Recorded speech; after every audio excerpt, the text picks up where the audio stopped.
जैसे आप एक बेलपत्र की ये दो जो पत्तियां होती हैं, जरा ध्यान देंगे, ये दो जो पत्ती नीचे की रहती है बेलपत्र, आगे का भाग एक बेलपत्र और नीचे की जो ये दो पत्तियां होती हैं, इन दो पत्तियों के ऊपर एक एक शमी पत्र।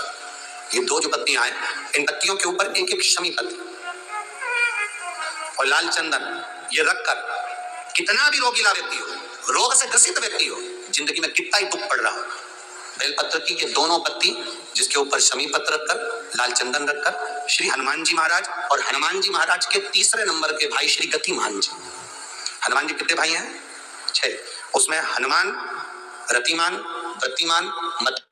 हनुमान, रतिमान, गतिमान, मतिमान, गतिमान, तो नीचे के क्रम में आते हैं श्री गतिमान जी। उन गतिमान जी और हनुमान जी का नाम लेकर जो शिवलिंग के ऊपर समर्पित कर देता है रोग का एक मध्य भक्ति पर 7 चावल के दाने, एक घिसे हुए चंदन की गोली, पीला चंदन को घिसकर उसकी एक गोली बनाई, एक गोली गोल कर शिवपिंडी जैसी, शिवलिंग जैसी गोली बनाकर उस चावल के दाने पर रख लो। एक स्थान पर रखकर घर के अंदर ही उसका पूजन कर लो। और पूजन करना है वही जो आप घर में सामग्री, आपके रोली, चावल, मोली, हल्दी, उससे पूजन कर दिए से आरती कर ऐसी कैसी ही बेलपत्र अशोक सुंदरी वाली जगह पर, थोड़ा समझिएगा, अशोक सुंदरी वाली जगह मतलब जहां से पानी बह रहा है उस और इस डंडी को रखना और ऐसी कैसी पत्ती अशोक सुंदरी वाली जगह पर रख दीजिए।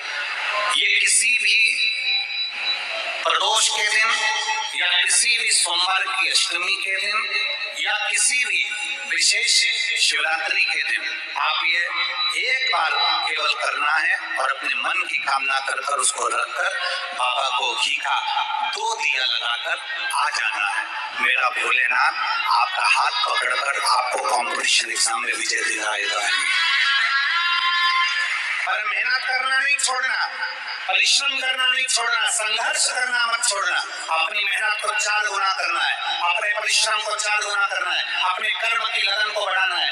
जितने घंटे पढ़ाई करते थे उससे 2 घंटा और बढ़ाओ, जितनी मेहनत करते थे उससे 4 घंटा की मेहनत और बढ़ाओ।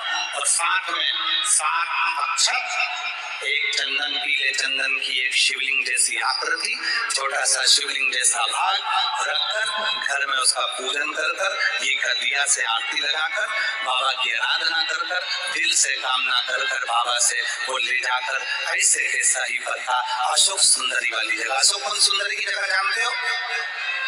ये 2 जगह है, ये 2 जगह दिख रही है। मेरा निवेदन है चैनल वालों से थोड़ा दिखाने का प्रयास करें।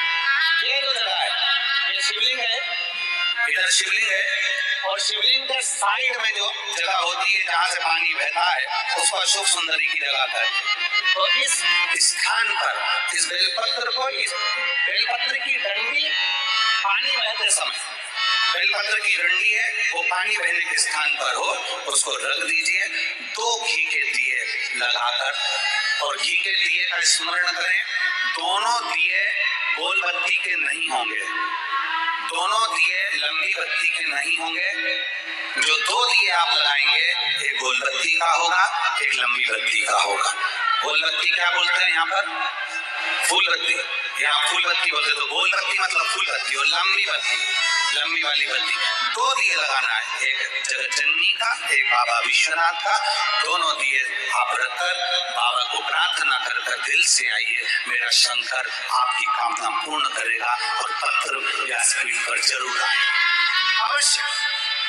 शिव को प्रिय है पुष्प में आंख का पुष्प, जो आंकड़े का पुष्प होता है शंकर को बड़ा प्रिय है। और दूसरे नंबर पर शंकर को प्रिय है शमी का पुष्प, बहुत ध्यान देना महाराज। तीसरे नंबर पर शंकर को प्रिय है महाराज सरसों का पुष्प। सरसों होती है ना, तो राई अपन बोते हैं, सरसों बोते हैं, उसमें पीले कलर का जो पुष्प लगता है। हमारा तो निवेदन रहता है जब तक सरसों आए तो प्रयास करा करो कि सरसों के 108 पुष्प शंकर भगवान पर चढ़ाना प्रारंभ कर दो।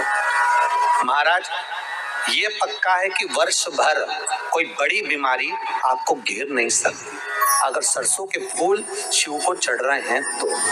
और प्रयास करना कि सरसों का जो पुष्प होता है, सरसों का जो फूल होता है महाराज, अगर कोई व्यक्ति को किडनी या लीवर से जुड़ी हुई कोई तकलीफ होती है या किसी व्यक्ति का एक्सीडेंट हो गया होता है और उसका कोई अंग रह गया हो, कोई शरीर का कोई भाग रह गया और वो काम नहीं कर रहा हो, जैसे किसी के पांव रह जाते हैं एक्सीडेंट के बाद, किसी का हाथ रह जाता है या कोई अंग काम नहीं कर रहा हो, वहां ब्लड पहुंच नहीं रहा हो, वो जगह एकदम सुन्न हो गई हो, खाली पड़ गई हो, तो उसके लिए शिव महापुराण की कथा कहती है कि सरसों के पुष्प 11 शंकर जी के राइट भाग में, जहां शिव जी के गण दरवाजे के द्वारपाल मणिभद्र जिस जगह पर निवास करते हैं, कौन निवास करते हैं? मणिभद्र। शंकर जी के दरवाजे के द्वारपाल है मणिभद्र जी।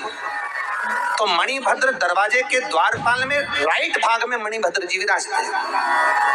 मतलब राइट भाग कौन सा हुआ?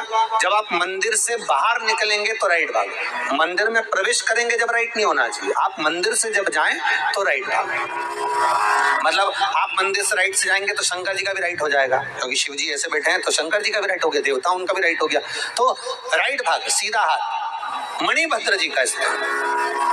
11 सरसों के पुष्प मणिभद्र के उस द्वार पर आप रख दीजिए और मणिभद्र के द्वार पर रखकर अंदर जाकर 108 वापिस जब आप बाहर निकल रहे हैं, ये पुष्प आप रखने के बाद एक बार बाहर जाएंगे, फिर वापिस आएंगे मणिभद्र के रखने के बाद, और अंदर जाकर 108 सरसों के पुष्प शंकर को समर्पित करेंगे महाराज। उस सरसों के पुष्प जो शिव जी को आप समर्पित कर रहे हैं उसको वापस लेकर आएंगे, श्री शिवाय नमस्तुभ्यम बोलकर उस सरसों के पुष्प को महाराज सरसों के तेल की बोतल में उसको डाल लीजिए। शंकर भगवान को किसी भी प्रदोष में, शाम के समय प्रदोष काल में उस तेल को वापस ले जाकर चढ़ा दीजिए शिव जी को, उसको वापस लेकर आ जाइए। उस तेल का प्रयोग आप नाभि में डालिए और जो शरीर काम नहीं कर रहा उस स्थान पर कम से कम 15 दिन 20 दिन तक उसकी मालिश करना प्रारंभ करिए। बाबा चाहेगा तो चलाने का प्रयास कर देगा और वो अंग, वो शरीर काम करने लगेगा। मणिभद्र का स्मरण, श्री